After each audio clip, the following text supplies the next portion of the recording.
Hey everyone, welcome back. Today we're going to do a deep dive into Oh, something yeah. pretty big.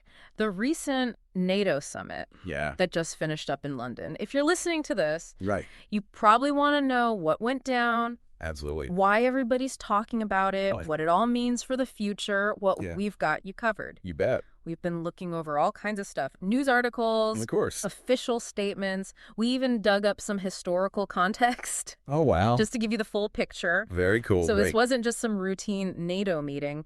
This summit was about some really big changes in global power. Oh, yeah, for sure. And it all happened while the war in Ukraine is still raging. Right. Speaking of Ukraine, do you remember that meeting between Trump and Zelensky? Oh, yeah. That happened at the White House At the White House. right before the summit. Yeah. Oh, man, that really set the stage for some drama. From what I read, it sounded like they had a real clash about how committed the U.S. really is to Ukraine. And that got a lot of European leaders nervous.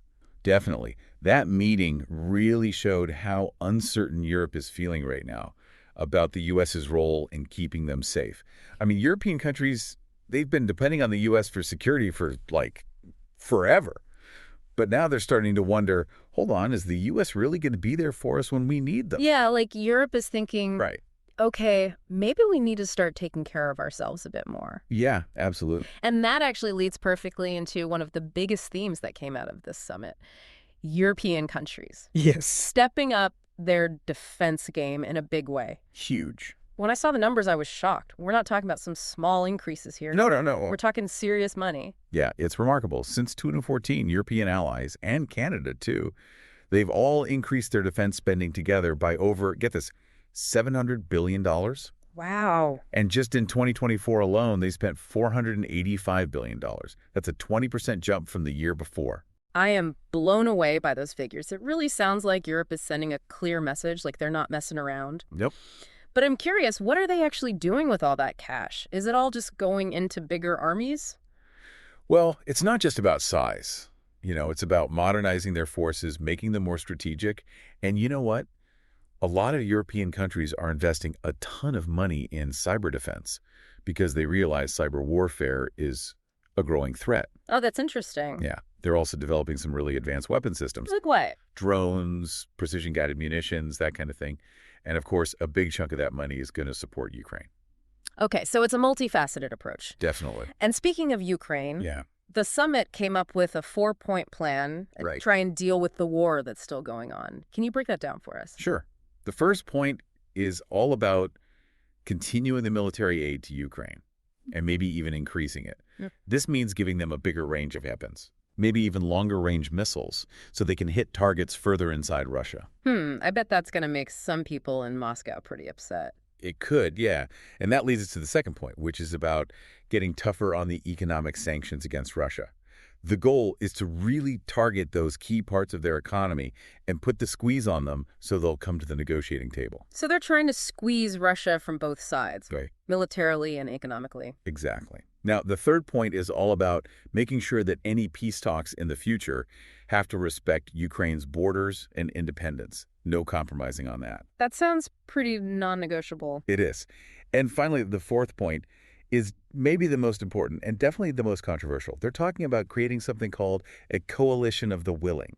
Okay, I gotta admit, I'm a little confused about that. What does that even mean? Is it like a new mini NATO? Who's in it? And what are they supposed to do? It's not really a new organization. Think of it more like a group of countries that are willing to do more than just send aid. They're ready to get more involved in defending Ukraine. This could mean sending troops to Ukraine or giving them direct military help if Russia makes things worse.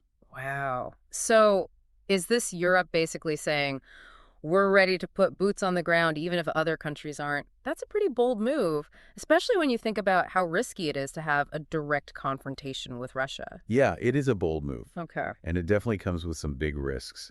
But it also shows how serious Europe is about this. They see what's happening in Ukraine not just as some far-off conflict, but as a direct threat to their own security and to the whole idea of a world based on rules. you know? Right, right. Because Oh, if a powerful country like Russia can just decide to invade its neighbor and there are no consequences for that, what's yeah. stopping them from doing it again? Yes, It yeah, sets a really dangerous precedent. absolutely. But if we're talking about like a real confrontation with Russia, where does this coalition of the willing fit in with NATO? That's a great question. And it really gets to the heart of how things are changing between Europe and the United States. That tension we talked about between Trump and Zelensky, Yeah. that wasn't just a one-time thing. Europe is starting to feel like they can't always count on the U.S. to have their back. So they're looking for other options, just in case. So this coalition is like Europe's way of saying, we're going to take care of our own security, even if the U.S. isn't totally with us.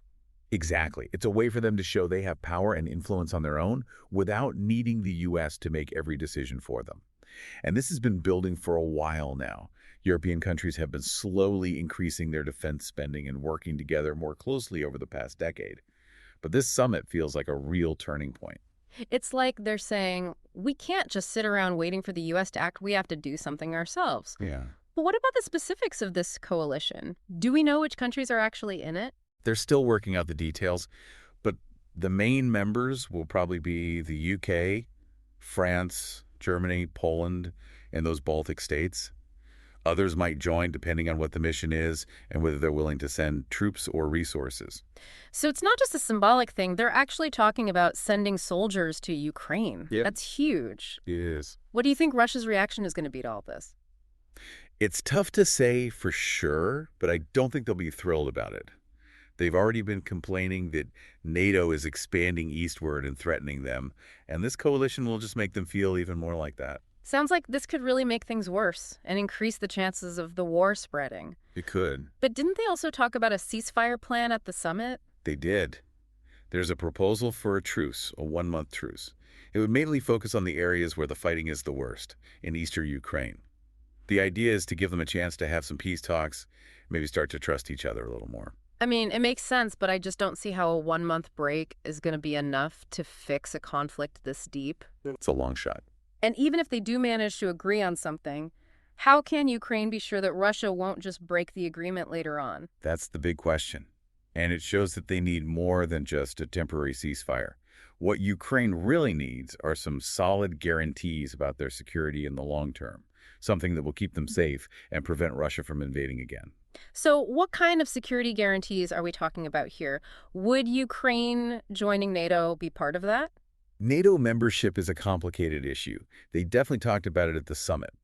But some European countries are really hesitant about extending that Article 5 protection to Ukraine. The part where an attack on one NATO member is considered an attack on all of them. They're worried that it would lead to a direct war with Russia, which no one wants. Yeah, I get that. But if not NATO membership, then what? How else can they realistically protect Ukraine from another Russian attack? There are a few options they're thinking about. One idea is to give Ukraine a really strong security pact, something less than full NATO membership, but still with solid promises from the big powers to defend them if they're attacked again. Like a mini NATO just for Ukraine? Kind of like that. Another idea is to help Ukraine build up their own military so they can defend themselves against any future aggression from Russia. This means giving them advanced weapons, training, and intelligence. Basically making them too tough for Russia to mess with without getting hurt. Exactly. And then there's the economic side of things. The summit made it clear they're going to keep up the pressure on Russia with those sanctions and maybe even make them stronger. The message is those sanctions will stay in place until this conflict is resolved. They also talked about maybe using the Russian assets that have been seized to help pay for rebuilding Ukraine. Ooh, that's gotta sting. I can't imagine Russia's gonna be happy about that. Probably not. It seems like they're trying to hit Russia from every angle. Military, economic, diplomatic. But is there a chance this could all backfire? Could putting this much pressure on Russia make them even more dangerous? There's definitely a risk. We're talking about a country with nuclear weapons that's feeling increasingly threatened and isolated. If you push them too hard, who knows what they might do? So how do you find that balance between standing up to their aggression and not making things worse? It feels like walking a tightrope. It is a delicate balance. And there are no easy answers. But one thing is for sure. This is not just about Ukraine anymore. This is about the future of Europe, the future of the relationship between Europe and the U.S., and the future of the whole global order. You're right. The summit wasn't just about negotiating some details. It was about some really fundamental changes in who has power on the world stage. Absolutely. And speaking of power dynamics, how do you think other big players like the US are looking at this new, more assertive Europe? It's mixed. Some people in the U.S. see it as a good thing. They think a stronger, more independent Europe is actually in America's best interest. It frees up the U.S. to focus on other things like China, and it means Europe is sharing more of the responsibility for global security. Less reliance on the US, more shared responsibility. Exactly. But others are more worried. They're concerned that this could lead to a world that's more divided, where the U.S. and Europe drift apart and can't work together as effectively to solve global problems. There's also a concern that a more assertive Europe might start acting on its own, without consulting the U.S., which could create friction and make diplomacy more difficult. So it's a double-edged sword.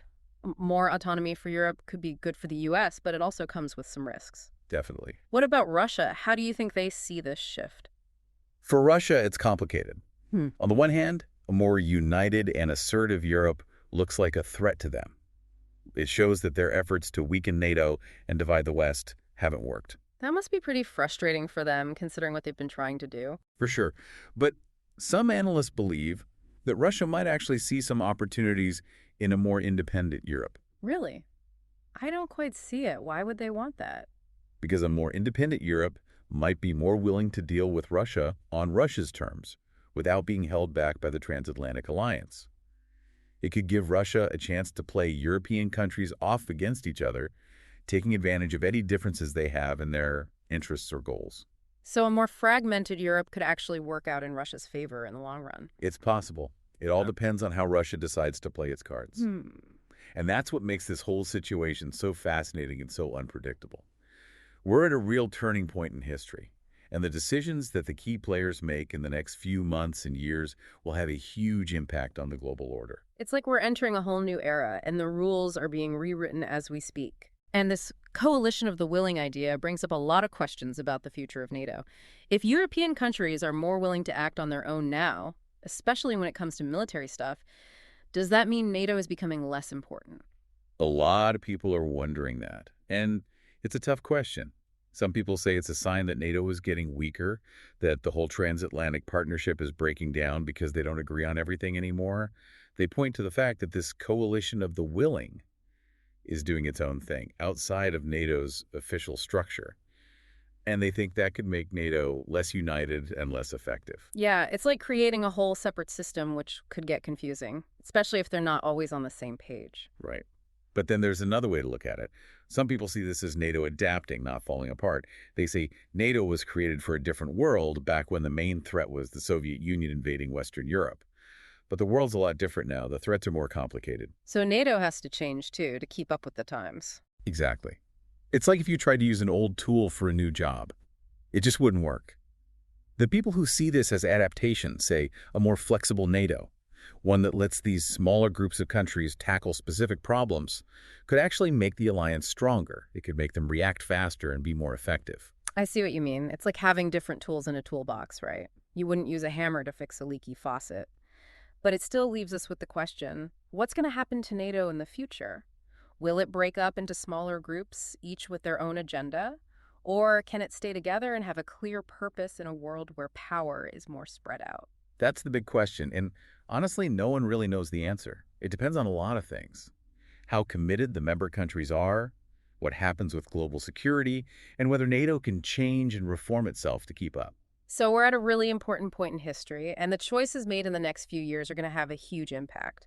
It's like we're at a crossroads, and one path leads to more division and chaos, while the other leads to a world where countries work together better to keep everyone safe. Yeah, the stakes are high. And that's why this NATO summit was so important. It wasn't just about Ukraine or Russia.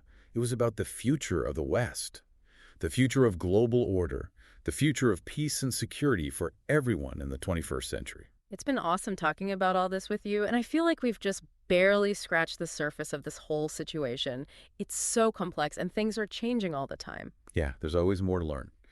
And things are moving fast. It's important to stay informed, to keep talking about these issues, and to think about all the different points of view and what could happen. Well said. And to everyone listening, I hope this deep dive helped you understand the 2025 NATO Summit a little better and what it means for all of us.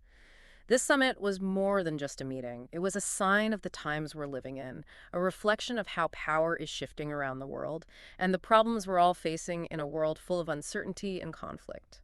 So thanks for joining us on this journey. Until next time, keep learning, keep asking questions, and keep diving deep. Today is your lucky day. Today is the day that our $3 website works for you, paying you directly to your PayPal daily. Imagine $3 ongoing continuous payments to your PayPal account. Imagine falling asleep and waking up to $300 in your PayPal account. How would this make you feel? How could this help you? What bills could you pay? What kind of fun could you have? What does that retirement look like now? All for a one-time payment of $3. This website is DFY done for you, fully built and completely hosted, and never stops collecting payments for you. You have spent $3 on coffee on a regular, but that coffee won't help you create multiple streams of income. Click the link below.